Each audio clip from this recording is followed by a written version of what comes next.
नमस्कार. अभिरुची दालनामध्ये तुम्हा सगळ्यांचं पुन्हा एकदा मनापासून स्वागत करते. वृत्तबद्ध काव्य म्हटलं की खूप अवघड काहीतरी बांधून ठेवल्यासारखं लिहायचं असतं. मात्रा मोजाव्या लागतात, अक्षरसंख्या मोजावी लागते. त्यामुळे मनातला जो एक उत्स्फूर्त भावनांचा कल्लोळ जो असतो त्याला कुठेतरी बंधनं येतात आणि मग ते शब्द जे काही सुचतात ते बसत नाहीत मग कधी कधी वृत्तात आणि मग ते बदलावे लागतात आणि त्यामुळे कुठेतरी भावनांचा कोंडमारा होतो असा एक गैरसमज म्हणूया आपल्याला आढळतो. पण खरं जर बघायला गेलं तर वृत्तामधले किंवा त्या लयीबर हुकूम आपल्याला जे शब्द सुचतात एखाद्या लयीचा पाठपुरावा करत असताना, एखाद्या वृत्ताचा पाठपुरावा करत असताना, आणि इतकी शब्दसंपदा आहे आपल्या भाषेमध्ये आणि मग हा शब्द घेऊ त्या लयीतला, तो शब्द घेऊ असं करत ते वृत्त पूर्ण करताना, ती लय पूर्ण करताना त्या शब्दाबर हुकूम, त्या आशयाबर हुकूम इतका आनंद मिळतो. सृजनोत्सव असतो तो एक अद्भुत असा. आणि एखादी कविता लिहित असताना आपल्याला जर एखादी पहिली ओळ सुचली तर त्याच्यानंतर त्याचा शेवट काय असतो हे आपल्याला माहिती नसतं आणि त्या लयीचा पाठपुरावा करत करत पुढे आपण गेले असताना आपले जे काही शब्द सुचतात त्याच्यामुळे आपल्याला एक आशयामध्ये सुद्धा आपल्याला बदल होऊ शकतो आणि तो इतकं अद्भुत पद्धतीने तो बदल होतो, सुंदर पद्धतीने, की त्याचा एक काही वेगळाच आनंद असतो. आपली शब्दसंपदा तर समृद्ध होतेच, चिंतन होतं या निमित्तानं आणि खरोखर वृत्तात लिहिण्याचा जो काही आनंद आहे तो आपल्या सगळ्यांना माहिती आहे. तुम्ही कसं लिहिता, लयीभर हुकूम लिहिता, तुमची लिखाणाची काय पद्धत आहे, वृत्तबद्ध कविता तुम्ही कशा पद्धतीने लिहिता आम्हाला जरूर कळवा. आता आज मी ज्या वृत्तातली माझी कविता सादर करणार आहे ते वृत्त आहे बालानंद किंवा त्याला अचलगती असं म्हटलं जातं. आपल्याला सगळ्यांना 14 मात्राचं उद्धव हे आपल्या सगळ्यांचं लाडकं वृत्त आहे. त्याची लय खूप लाघवी आहे. त्यामुळे त्या वृत्तामध्ये अनेकांनी लेखन नक्कीच केलेलं असणार.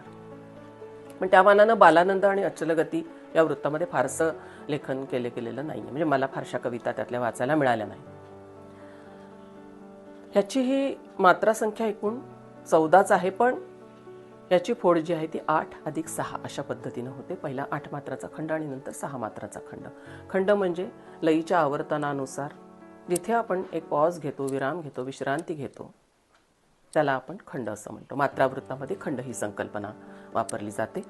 आणि असा एक गैरसमज आहे खरं तर तो, की जिथे खंड पूर्ण होतो, म्हणजे आता इथे 8 मात्रांचा खंड जर समजा पूर्ण झाला तर तिथे तो शब्दही पूर्ण झाला पाहिजे असं म्हटलं जातं. खरं तर वास्तविक मात्रावृत्तामध्ये ती गरज नाहीये. मात्रावृत्तामध्ये लयीच्या आवर्तनामध्ये स्वाभाविक लय सांभाळत आपल्याला पुढे जायचं असतं. त्याच्यामुळे तो शब्द तिथे पूर्ण झाला पाहिजे ही तिथे मागणी असत नाही. आता इथेच बघा, आनंदी आनंद गडे ह्या ज्या 14 मात्रा आहेत तिथे आनंदी आ इथे 8 मात्रा होतात आणि नंदगडे ह्या 6 मात्रा होतात.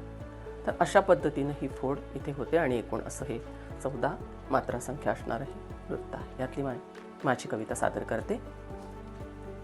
मंतरल्या रात्री वरती भान उद्याचे कललेले, चंद्र उगवत्या साक्षीने तुला मला जागवलेले. छोट्या भराचं वृत्त आहे. मंतरल्या रात्रींवरती भान उद्याचे कललेले, चंद्र उगवत्या साक्षीने तुला मला जागवलेले. संमोहन डोळ्यांमधले रेशीम गुंता तोच पुन्हा, नकळत वाटांवर जडला नक्षत्रांचा मोह जुना. संमोहन डोळ्यांमधले रेशीम गुंता तोच पुन्हा, नकळत वाटांवर जडला नक्षत्रांचा मोह जुना. हव्या हव्याशा प्रहरांचे गूढ कधी सावरणारे, सावधपण बेसावधपण नकळत मागे उरणारे. आणि शेवटचं कडवं आहे. कूस बदलते पहाट अन गवसत जाते वळण नवे. कूस बदलते पहाट अन गवसत जाते वळण नवे. पंख पसरुनी स्वप्नांचे पुन्हा उडाले शुभ्र थवे. पंख पसरुनी स्वप्नांचे पुन्हा उडाले शुभ्र थवे. तुम्हाला ही कविता कशी वाटली जरूर सांगा. चॅनल सबस्क्राईब करा. तुमच्या मित्रमैत्रिणींना सांगा. तुम्ही कोणी बालानंद अचलगतीमध्ये कविता लिहिली असेल, लिहिणार असेल तर आम्हाला जरूर सांगा, कळवा. लवकरच पुन्हा भेटूया. तोपर्यंत नमस्कार.